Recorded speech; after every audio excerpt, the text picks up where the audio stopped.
Hello viewers, I am Rajendra Kumar and you are watching your own channel Gateway to English.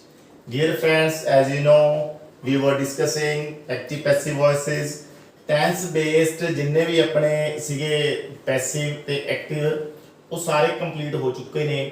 ਹੁਣ ਅੱਜ ਜੋ ਆਪਾਂ discuss ਕਰਾਂਗੇ ਉਹ ਉਹਨਾਂ ਟੈਂਸਿਸ ਤੋਂ ਬਾਹਰ ਦੀਆਂ ਗੱਲਾਂ ਨੇ। ਠੀਕ ਹੈ, ਗੌਰ ਨਾਲ ਸਾਰੀ ਵੀਡੀਓ ਨੂੰ ਦੇਖਣਾ ਤੇ ਲਾਈਕ ਕਰਨਾ, ਵੀਡੀਓ ਸ਼ੇਅਰ ਕਰਨਾ ਤਾਂ ਕਿ ਸਾਰੇ ਬੱਚਿਆਂ ਨੂੰ ਇਸ ਦਾ ਫਾਇਦਾ ਮਿਲ ਸਕੇ।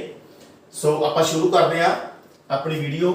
ਆਪਾਂ ਨਾ ਦੋ ਰੂਲਸ ਤਕਰੀਬਨ 2-3 ਰੂਲਸ ਆਪਾਂ ਇਕੱਠੇ ਡਿਸਕਸ ਕਰਾਂਗੇ। ਪਹਿਲਾ ਹੈਗਾ ਟੂ ਤੇ ਵਰਬ ਦੀ ਫਸਟ ਫਾਰਮ, ਇਸ ਨੂੰ ਟੂ ਇਨਫਿਨਿਟਿਵ ਵੀ ਕਿਹਾ ਜਾਂਦਾ ਹੈ। ਟੂ ਇਨਫਿਨਿਟਿਵ ਯਾਨੀ ਕਿ ਟੂ ਨਾਲ ਵਰਬ ਦੀ ਫਸਟ ਫਾਰਮ ਲੱਗੀ ਹੁੰਦੀ ਹੈ, ਉਸ ਨੂੰ ਆਪਾਂ ਟੂ ਇਨਫਿਨਿਟਿਵ ਵੀ ਕਹਿ ਦਿੰਦੇ ਹਾਂ। ਠੀਕ ਹੈ ਜੀ, ਜਦੋਂ ਇਸ ਤਰ੍ਹਾਂ ਦਾ ਕੋਈ ਸੈਂਟੈਂਸ ਆਵੇ ਜਿਸ ਦੇ ਵਿੱਚ ਟੂ ਨਾਲ ਫਸਟ ਫਾਰਮ ਲੱਗੀ ਹੋਵੇ ਤਾਂ ਉਸ ਦਾ ਪੈਸਿਵ ਜੋ ਹੈ ਉਹ ਬਣਦਾ ਹੈ to be third form. To be ਦੇ ਬਾਅਦ ਆਪਾਂ ਥਰਡ ਫਾਰਮ ਲਗਾਵਾਂਗੇ। ਠੀਕ ਹੈ, ਬਾਕੀ ਰੂਲਸ ਐਜ਼ ਇਟ ਇਜ਼ ਹੀ ਹੋਣਗੇ ਜੋ ਆਪਾਂ ਟੈਂਸ ਦੇ ਬੇਸ ਤੇ ਕੀਤੇ ਨੇ। ਠੀਕ ਹੈ, ਦੂਜੀ ਗੱਲ, ਜੇਕਰ ਕੋਈ ਮਾਡਲ ਆ ਜੇ, ਮਾਡਲ ਇਹ ਧਿਆਨ ਰੱਖਣਾ, ਇਸ ਨੂੰ ਆਪਾਂ ਨਾ ਮਾਡਲ ਬੋਲਦੇ ਹਾਂ, ਮਾਊ। ਠੀਕ ਹੈ, ਕੁਝ ਲੋਕ ਜੋ ਹੈ, ਕੁਝ ਬੱਚੇ जो है इसमें बोलते हैं मोडाल। इसका उच्चारण बिल्कुल भी नहीं है मोडाल, जेकर आप बोलते हैं गलत है। ठीक है, सो इसका उच्चारण क्या है, मॉडल। म तो बाद आउ साउंड है, डिफथोंग है, आउ मॉडल। ठीक है, इतना रखना है। मॉडल्स जो है ना अपने को जिवें कैन, कुड, मस्ट ना, should, would, shall, will, may, might, ये मतलब सारे अपने को की मॉडल्स ने। इन्हां तो बाद हमेशा वर्ब की फस्ट फॉर्म आउंदी है तुरंत बाद। ठीक है, तो जो इन्हां दा पैसिव आपां बनाउंदे आ तां इन्हां दे विच भी जो है बी ते थर्ड फॉर्म यूज होंदी है। बी लगा के थर्ड फॉर्म जो है यूज होएगी, इस टू नहीं आएगा। टू बी थर्ड फॉर्म जो है वो अपनी हैगी है इसका जो टू बी है, पर इत्थे टू नहीं होएगा, इत्थे जो बी नाल जो वर्ब दी थर्ड फॉर्म आपां यूज करांगे। सो पहला आपां इस रूल नूं डिस्कस करांगे, इसके एग्जांपल्स देखांगे, समझांगे इस नूं, उस तो बाद फिर आपां लास्ट ते जो है इन्हां ते आवांगे। ठीक है, चलो आपां शुरू करते हैं। पहला सेंटेंस देखो, बहुत बार एग्जाम दे विच आउंदा सेंटेंस ये, it is time to watch TV. So इस तरह का सेंटेंस है कि इट इज टाइम तो ही शुरू होगा, इट इज टाइम तो शुरू होगा, उस तो बाद इत्थे जो है टू ते वर्ब दी फर्स्ट फॉर्म लगी होएगी, टू तो बाद वर्ब दी फर्स्ट फॉर्म इत्थे लगी होएगी। ठीक है, टाइम तो बाद जदों इस तरह का सेंटेंस आ गया बच्चों, तुसी की करोगे, इट इज टाइम नूं तुसी एज इट इज लिख लोगे, इस कोई चेंज नहीं करना आपां ने। ठीक है, तो इट इज टाइम लिखने तो बाद आपके कोलों आपां एक वर्ड यूज करांगे फोर। ठीक है, फोर आपां ने यूज करना है, आपके कोलों आपां लगा देंगे फिर फोर यूज होएगा। उस तो बाद जो ऑब्जेक्ट है इत्थे जिवें टीवी है, कुछ होर भी हो सकता सी। ठीक है, वो ऑब्जेक्ट आपां लिखना है फिर इत्थे। ठीक है, जिवें मान लो ऑब्जेक्ट कोई भी हो सकता है, it is time to take tea, it is time to play kabaddi. ठीक है, कोई भी ऑब्जेक्ट हो सकता है, आपां लिखना it is time for, passive they which for लिख के जो इत्थे ऑब्जेक्ट आया होया फोर तो बाद ऑब्जेक्ट लिख दो तुसी। ऑब्जेक्ट लिखण तो बाद जो ये बच गया टू अते वर्ब दी फर्स्ट फॉर्म बच गई ना, इस नु टू तो बाद बी अते इस दी थर्ड फॉर्म बना लो, to be watch the third form बन गई वॉच्ड। ठीक है, वॉच्ड। ओके, सो इस तरह इट इज टाइम वाले सेंटेंसेस तुसी बनाओगे। ठीक है, मान लो it is time to play kabaddi, it is time to play kabaddi, फिर पैसिव की बनता it is time for TV था kabaddi to be played. Okay, उम्मीद करना समझ आ गई होगी, ये ध्यान नाल करना, सेंटेंस इंपॉर्टेंट है। जिन्ने भी सेंटेंसेस ने सारे एग्जामिनेशन पॉइंट ऑफ व्यू तो जेकर देखते हो तो बहुत इंपॉर्टेंट ने। सारी वीडियो देखना लास्ट तक, तो सारे कॉन्सेप्ट्स क्लियर होंगे। ओके, दूसरी तरह का सेंटेंस देखो, he is going to open a shop. ਹੁਣ इस तरह का सेंटेंस आ जाता है पेपर ਦੇ ਵਿੱਚ, ਉਸ ਦੇ ਵਿੱਚ ਨਾ is going, am going, are going लिखा होगा।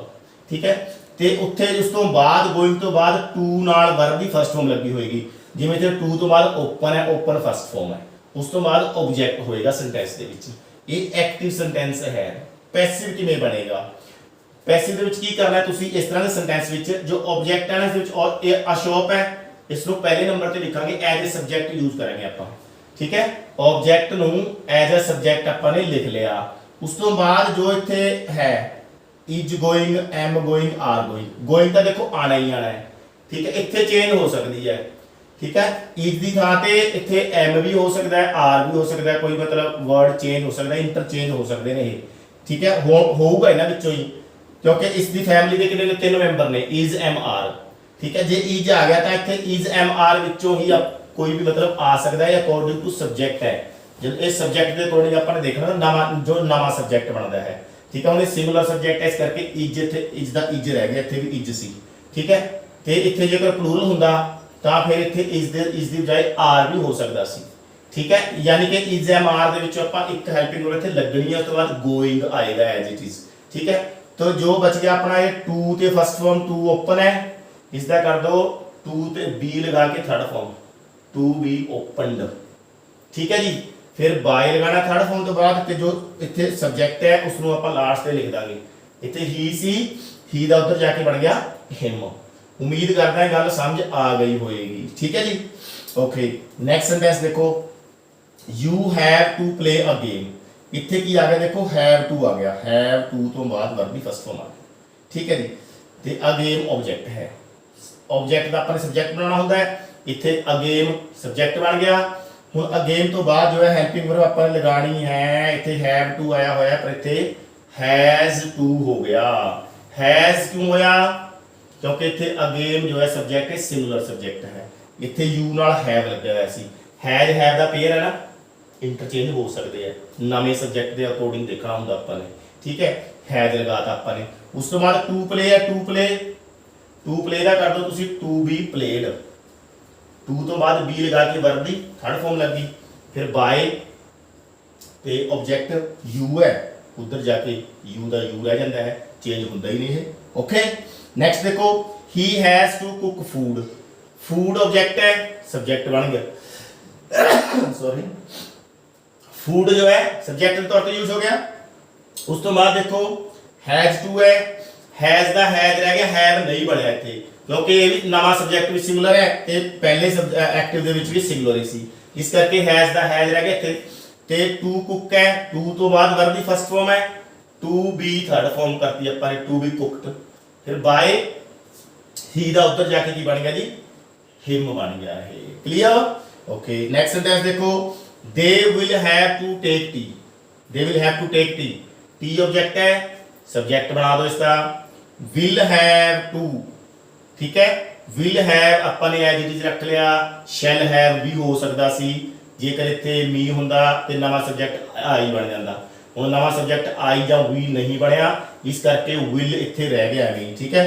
they will have to take tea, T will have to take है ना, to take दा की बन गया टू बी टेकन बाय, दे दा उधर जाके की बन गया जी, देम बन गया। ओके, नेक्स्ट देखो, I am to cast vote, ठीक है।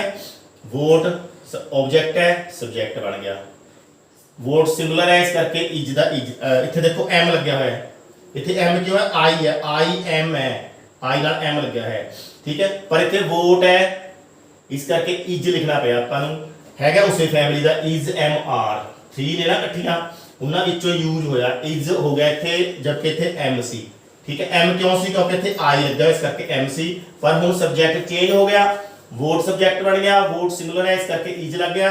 फिर क्या टू कास्ट, टू कास्ट का पैसिव बन गया to be cast, cast third form भी कास्ट होंदी है इसकी, ठीक है जी। ते बाय आई दा उधर जाके की बन गया जी, मी। ओके, नेक्स्ट सेंटेंस देखो, teachers are to attend classes. Classes इस दे विच ऑब्जेक्ट है, क्लासेस अपन ने पहले नंबर पे लिख लिया। उस तो बाद इज एम आर विचों लगाना है, आर लग गया, क्योंकि ये प्लूरल है, इस करके आर लग गया। उस तो बाद टू अटेंड का की बन जाएगा जी, टू बी अटेंडेड, डी लगा के थर्ड फॉर्म कर दिया पर टू बी अटेंडेड। उस तो बाद बाय, इधर सब्जेक्ट की टीचर्स, टीचर्स जो है इधर जाके बाय तो बाद अपन ने लिख दिता। क्लियर? नेक्स्ट देखो, student is to take the test, ठीक है। द टेस्ट ऑब्जेक्ट है, पहले नंबर पे लिखता द टेस्ट। हुण इज आया हुआ है, यानी कि इज एम आर दे विचों देखांगे ते की लगना है, ठीक है। इज दा इज रह गया, क्योंकि सब्जेक्ट है सिंगुलर है, ते ये भी सिंगुलर सी स्टूडेंट है, ठीक है। So the test is to take दा की बन गया टू बी टेकन। उस तो बाद अपन ने बाय लगाना है, ते जो सब्जेक्ट है उधर जाके ऑब्जेक्ट बन गया। ओके, नेक्स्ट देखो, she had to wash clothes, clothes object है इत्थे पहले नंबर ते लिखांगे एज ए सब्जेक्ट यूज कर लिया इसनूं ठीक है।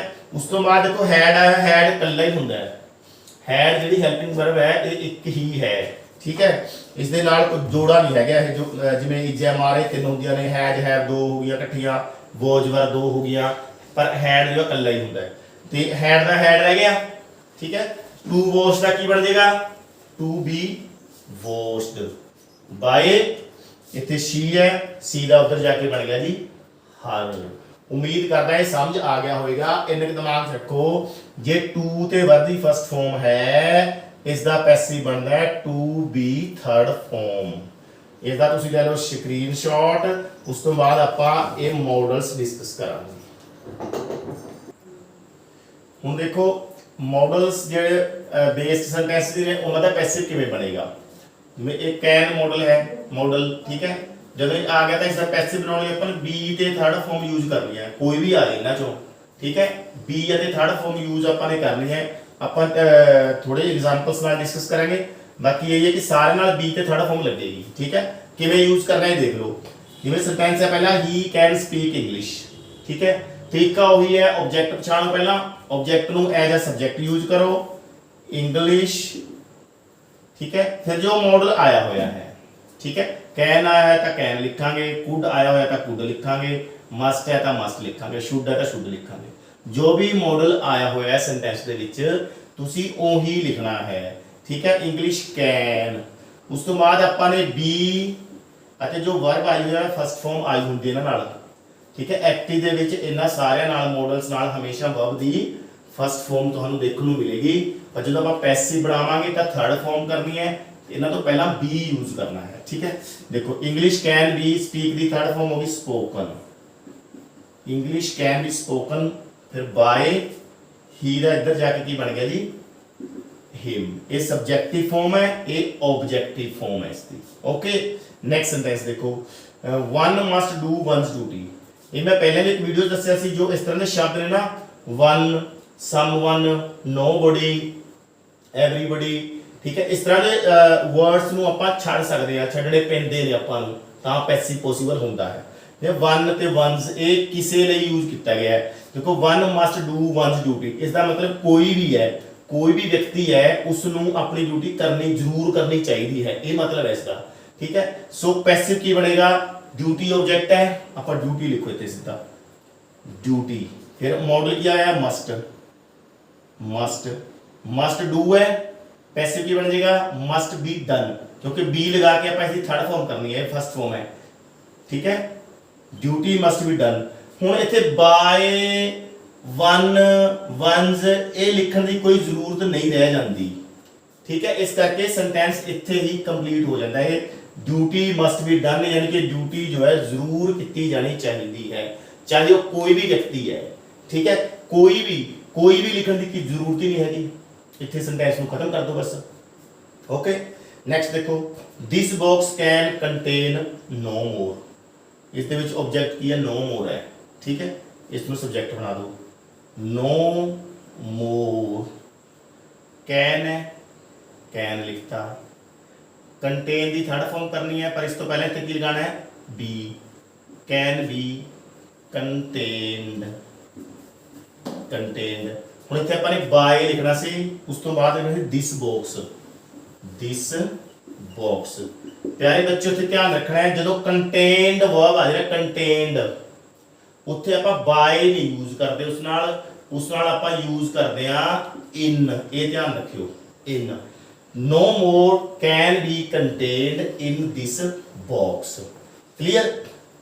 लास्ट सेंटेंस देख लो आई शैल राइट अ लेटर ठीक है। अ लेटर इस दे विच ऑब्जेक्ट है इसनूं सब्जेक्ट बना दो अ लेटर शैल दी थां ते विल होएगा ठीक है क्योंकि ते आई नाल शैल सी ना इस नाल विल लग गया अपना ठीक है। A letter shall be write the third form written by I दा की बन गया इधर जाके जी मी ठीक है जी। ये एग्जांपल्स नाल क्लियर हो गई गल। बाकी जिन्ने भी ने सारे अपना मॉडल्स ने इन्हां दा पैसिव एवें ही बनता है बी लगा के थर्ड फॉर्म लगा देनी है ਆਬਜੈਕਟ ਨੂੰ ਸਬਜੈਕਟ ਬਣਾ ਦਿਓ, ਸਬਜੈਕਟ ਨੂੰ ਆਬਜੈਕਟ ਦੀ ਥਾਂ ਤੇ ਲੈ ਜਾਓ। ਇੱਥੇ ਜੋ ਮਾਡਲ ਤੇ ਫਸਟ ਫਾਰਮ ਹੈ, ਮਾਡਲ ਬੀ ਤੇ ਥਰਡ ਫਾਰਮ ਕਰ ਦਿਓ। ਇੰਨਾ ਕੁ ਗੱਲ ਯਾਦ ਰੱਖਣੀ ਹੈ, ਠੀਕ ਹੈ। ਉਮੀਦ ਕਰਦਾ ਵੀਡੀਓ ਪਸੰਦ ਆਈ ਹੋਏਗੀ। ਆਪਾਂ ਫਿਰ ਨੈਕਸਟ ਵੀਡੀਓ ਦੇ ਵਿੱਚ ਕੁਝ ਹੋਰ ਰੂਲਸ ਅਜੇ ਰਹਿੰਦੇ ਨੇ ਪੈਸਿਵ ਦੇ, ਉਹ ਡਿਸਕਸ ਕਰਾਂਗੇ। ਉਦੋਂ ਤੱਕ ਤੁਸੀਂ ਇਹ ਵੀਡੀਓ ਦੇਖੋ, ਇੰਜੋਏ ਕਰੋ ਤੇ ਮੈਨੂੰ ਦਿਓ ਇਜਾਜ਼ਤ। ਮਿਲਦੇ ਹਾਂ ਨੈਕਸਟ ਵੀਡੀਓ ਦੇ ਵਿੱਚ। Thank you very much.